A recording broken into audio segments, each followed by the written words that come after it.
What's up guys, Cole here for another Alliance Way Gear Guide review. Today we've got the Lib Tech Crak'n in front of us. Let's dive in.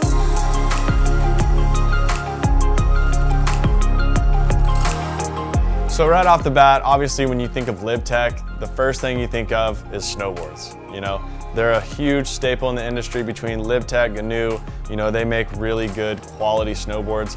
I've actually rode some of their snowboards in the past and I really love. And that doesn't seem any bit off from what we've got today in front of us. The Crak'n comes with a 4-fin setup. So you can run, you can run it as a quad, you can run it as a twin fin. It actually does come with fins. So the fins right here, you've got the two big boys and you got the two bumpskis. So, the options are kind of what you want to do. For me, I ran it as the quad. I had the two up in the front and then I had these two bump fins in the back. I like it, especially for a wake surfer. You kind of want to get loose at times. So, a twin fin, you'll definitely be able to get the tail out a lot easier, but you lose that control and drive when trying to really build that speed up. So I think the bump fins made it real nice to where, you had the good control, but you were able to get it loose when you wanted to. So that was really good. Typical for all wake surfers these days, you kind of have all the traction that comes with it. So you got a back pad and you've got a nice big front pad. So you got plenty of grip on this board. Another thing that goes into this shape that you got to think about, this is the Techno Pop version. So what that is essentially is that it's wrapped in a special super light carbon fiber material. So just giving you that more of a high-end board underneath your feet. The main thing about this board that you're gonna get is you're gonna get a high quality board. Obviously you're paying for that in the price tag, but at the same time, you have a board that is made to actually ride like a surfboard. If you took this board and made it bigger, I think it would rip in the ocean. So let alone put that behind the boat in the right size.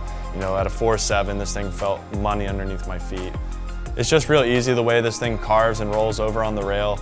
I think that it's just a really good quality wake surfer. Now that you kind of know what goes into this board, let's roll over to the categories. For the first one, we're gonna look at stays in wave. And now when we do this, we go 1 through 10 like all our reviews. And 1 is it struggles, and 10 means it's super fast, it's running into the boat, it's out of control. And this board right here, based on the size and the volume in this thing, this is gonna stack in at a 7 out of 10. I think that it had plenty of push, and I definitely didn't have to struggle. I could sit back in that wave and sit back in the pocket and just really get myself ready to pump down the line and try to do any kind of maneuver that I was wanting. The next category we check out is carve. Again, we go 1 through 10.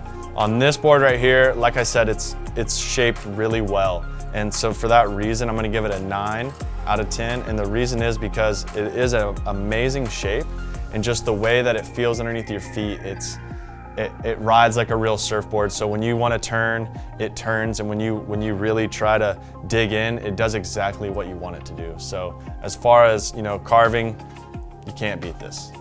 Another category we check out is pop. We go 1 through 10 as well. 1 is 0 pop, 10 is to the moon. Like I said, this board has plenty of speed. You've got plenty of control. It just feels real good underneath your feet, so you know exactly the way the board's gonna move to get yourself down the line, up the lip, and try to get that pop. On the scale, this thing plopped right on an 8.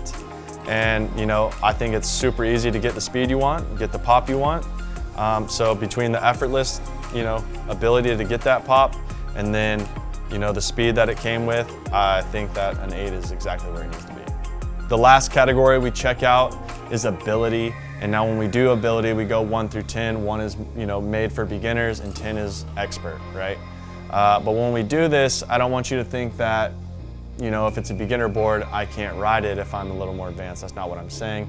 It just means that if you're a beginner and you don't want to go jump on, a 7 or 8 expert board, because that's not really going to help you learn. But at the same time, you could get a higher end board and eventually grow into it. So for this LibTech Crak'n Techno Pop though, we're going to put it right at a 6. And when we put it there is because it really has the ability to go, above and beyond for what you need. A beginner on this board would be able to stay in the wave pretty decent. you know, he's not going to struggle to ride the board. It's actually going to be easy to put down in the water and pop up. But for people that are trying to get more aggressive and try to do airs and really ride the board like, you know, everybody wants to, this has the ability to. At the end of the day, for a board like this, I think it's definitely in the right direction. LibTech is doing great things over there. I love this board. I think it's a really solid surfer. So, you know, it's made for anybody, but I think if you're somebody that's really looking for a board to take yourself to the next level, this is a board that has the ability to do that. If you guys want to check out the LibTech Crak'n Techno Pop, they also have the regular Crak'n. You know, you can head over to libtech.com and check all those out. Don't forget to subscribe and like so you don't miss out on any future reviews coming out. I'm Cole. I'll see you on the next one.